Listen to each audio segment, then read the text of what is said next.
friends! Welcome to episode 18 of our podcast, Kidsplorers. We're so excited that you're joining us on our journey to explore and discover new things.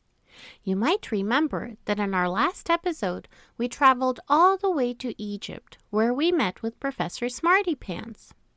2 weeks before this trip, Professor joined a group of archaeologists in Egypt and spent this time exploring the pyramids of Giza along with them. In his explorations, he also learned about pharaohs and the ancient Egyptian culture. We were so lucky to meet with him and learn about this incredible civilization from him. If you haven't tuned into that episode yet, go ahead and check it out.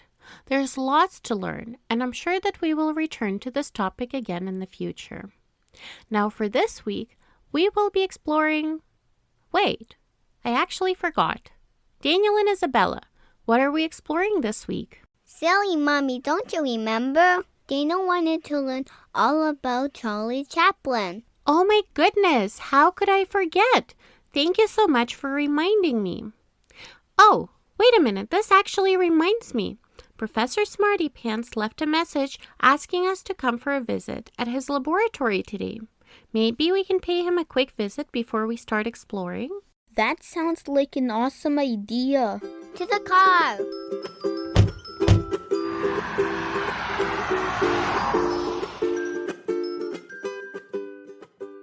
We're here, and can I just say, I love these short car rides to Professor. It beats the long airplane rides to Egypt. It absolutely does. Let's go in to see Professor.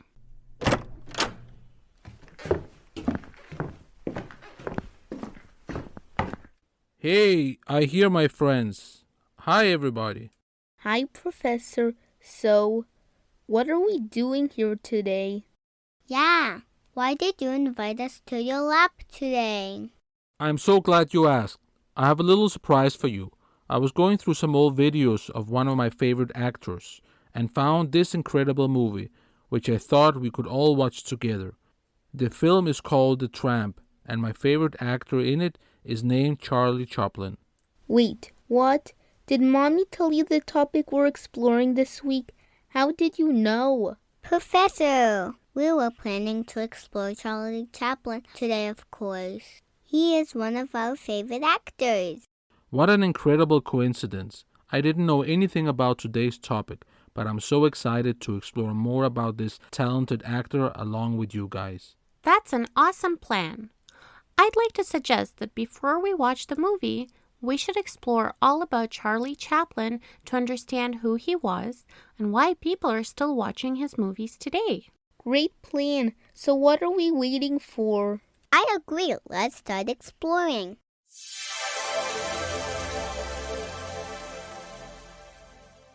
Okay, guys.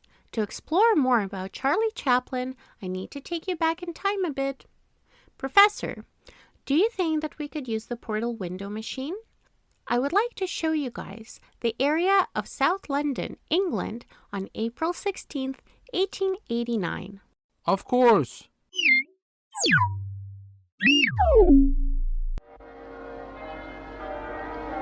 Mommy, what are we looking at? This noisy area is the southern neighborhoods of London, which is in England. You see, on this day, a little but very important boy was born. He was named Charles Spencer Chaplin Jr. Wait a minute, but that sounds so similar to Charlie Chaplin's name. Great connection. And you're right. The names sound similar because they're one and the same. Charlie was born Charles Spencer Chaplin Jr., and his parents are Hannah and Charles Chaplin, both of whom happen to work as entertainers and singers. Do you think it's possible that he became an actor because his parents were actors? Absolutely. I read that Charlie chose to work in entertainment, just like his parents, mainly because he spent quite a lot of his childhood in the theater world when he came to his mother's performances. Wow! How cool is that? It seems really fun. But what a lot of people did not realize was that little Charlie's childhood was very difficult. What do you mean? You see, little Charlie grew up in a very poor neighborhood. His parents worked very hard to earn money in order to be able to provide him with all that he needed, but they really struggled to do this and often did not have enough money to feed him and his brother. Things became even more challenging when Charlie's parents separated. His mother tried her best to earn money for her and the kids, but this was incredibly difficult. And things became tougher before they got better. When Charlie turned 7, his mother became very ill and needed to be moved to a hospital. Charlie and his brother were cared for by the government, and to earn some money for food, Charlie had no choice but to start working. It's very difficult to imagine today that a child that young needed to work, but Charlie really had no choice. And he had different jobs at different times. Sometimes he worked as a news vendor, sometimes he sold newspapers, he worked as a printer, a toy maker, and he really took on whatever job he could find. But despite all these challenges that Charlie faced, he still remained hopeful of one day working in entertainment. He really did. Charlie kept trying to land acting roles this whole time. He did have a few different roles in small show productions growing up, with the earliest being when he was just 5 years old. But he finally got a real acting job in a production of Sherlock Holmes, where he played a small character of the page boy. After this success, he continued to look for more serious acting work. In 1908, he was accepted into a pantomime group. The Fred Karno Pantomime Troupe was an acting group that put on a funny comic production called A Night in an English Musical Hall, which became so popular that the group started to travel around England with this show, and eventually took their show all the way to America. Now wait a minute, what does the word pantomime mean? Great question. Let me give you a bit of a long explanation. You see, when the first movies just started to be produced, technology was not as advanced as it is today. The quality of the camera was much poorer than today. The colors of movies were black and white, and there was no sound. To still be able to produce films for people to watch, actors would deliver the message of the film without talking. This type of acting that did not have talking was called pantomime, and the soundless movies were called silent films. It's important to understand that pantomime acting started well before movies were produced, but the limiting technology of filmmaking at this time allowed pantomime to live well into the first movies which were produced. That's very interesting. It must be hard to put on a show without using words. You have to be an excellent actor for your audience to understand you without you being able to speak with them. Absolutely. Now, to go back to the first shows that brought Charlie to perform in America, there's really just one thing to know about them. They were super important for Charlie, and really for everyone who loves him today. You see, when Charlie Chaplin came to America to perform, he had very important people in the audience. Who was so important? You see, around this time, Hollywood, which is the capital of movie and show productions, was just starting out. So when new actors would come to perform, all the big bosses of Hollywood would go and see them. And let me guess, that's exactly what happened. Someone important saw Charlie Chaplin at one of his performances. Not only did they see him, but they absolutely loved him. And because they really wanted to find new and amazing actors, they offered Charlie Chaplin a contract with their company. So in 1913, Charlie Chaplin signed a contract with a company called the Keystone Film Company. At this time, he started to be paid an incredible amount of money of $150 per week. Was this considered a lot of money at the time? Oh boy, that was a ton of money. And not only did everyone think this was a lot of money, but Charlie himself never saw this much money. Actually, most people never saw this much money. And more importantly, this contract gave Charlie Chaplin fame and success overnight. His work with this company produced a few films right away, and Charlie became a very popular actor almost immediately. His talent for acting made all other film companies interested in him. Many of them offered him incredible contracts and high pay. After a fairly short time with his first company, Charlie made a decision to accept an offer from a different company. On his third year as a movie actor, Charlie's salary reached an all-time high. He was earning $10,000 per week, which made him the highest paid the highest paid person of his time. Whoa, that's really interesting. But I still don't quite understand. What did he do that made him so famous? Well, remember that we mentioned that actors at the time needed to perform without speaking. It's not so easy, but for Charlie it really was. He was incredible at it. He knew how to make people happy and sad, mad and excited, all with his body and with no words. It takes incredible talent to do this. Very few people could do it, and of them, no one did it better than Charlie. A few movies into his career, Charlie Chaplin created an incredibly successful character, which he is best known for today. This is the character that everyone thinks of when they think of Charlie Chaplin. Do you mean the character with the black hat, mustache, cane, and big clown shoes? That's exactly it. Oh, goodness. I love that character. He's just so funny. I agree. He has a super funny walk and makes the most hilarious faces. And somehow, he's always up to funny business. Absolutely. That's actually what he's best known for.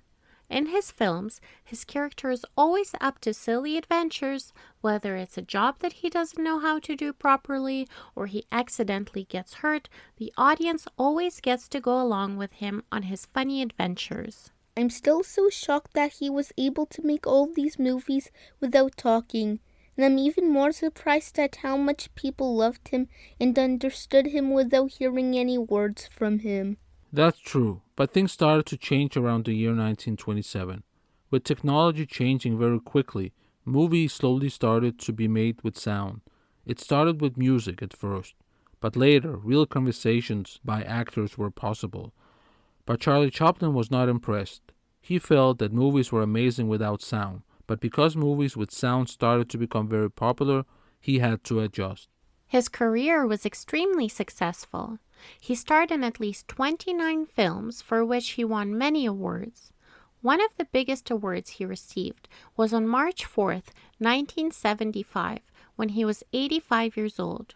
It is on this day that Charlie Chaplin was knighted by Queen Elizabeth, which is one of the highest honors that can be given by the Queen. What happened after this? Sadly, Charlie Chaplin died 2 years later at the age of 88. He had 11 children, many of whom followed in his footsteps and worked in the acting world. And as for Charlie himself, he continues to live on in many homes, and his incredible movies and performances continue to be viewed by millions of people more than 100 years later. This is incredible. It sounds like Charlie Chaplin made movies into what they are today.